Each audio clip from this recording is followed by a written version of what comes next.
अगर आप भी चाहते हैं बिट्टू मलंगिया इंटरटेनमेंट का ऑडियो वीडियो सबसे पहले आप तक पहुंचे, तो लाल बटन को दबाकर चैनल को सब्सक्राइब करें और बेल आइकन दबाना ना भूलें।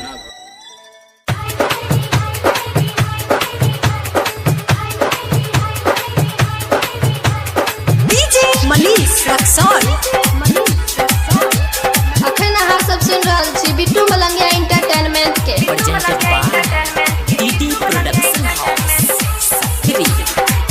जया से ललकाई 4G मोबाइल ऑनलाइन रह रात दिन रौ। जया से ललकाई 4G मोबाइल ऑनलाइन रह रात दिन रौ।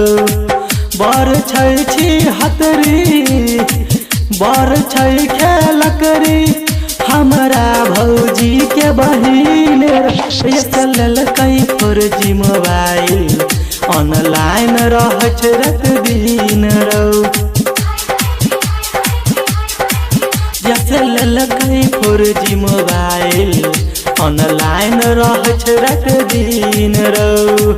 बर छी हतरी बर खेल करी हमारा भौजी के बहिन ललकाई 4G मोबाइल ऑनलाइन रह रात दिन रौ।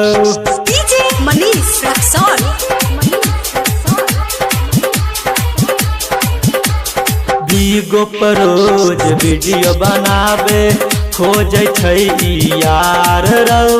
व्हाट्सएप वाला छौरा सबसे करे छौरी प्यार रौ। बीगो पर रोज वीडियो बनावे खोज यार रौ। व्हाट्सएप वाला छौरा सबसे करे छौरी प्यार रौ।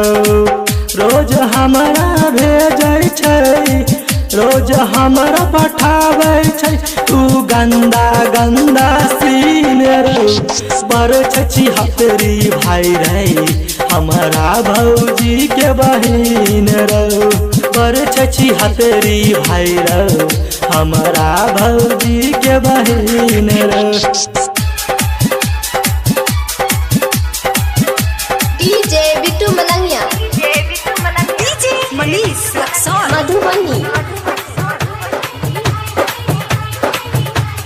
सुनील दीवाना कहे छौ बात अपना दिल के खूबे चुम्मा लेने छलिए ओकरा से हम मिल के।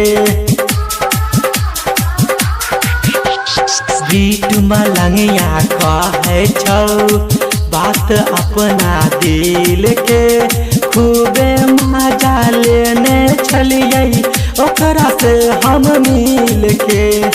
रहल जाइया हमरा से रहल जाइया हमरा से अब ओकरा बीन रौ।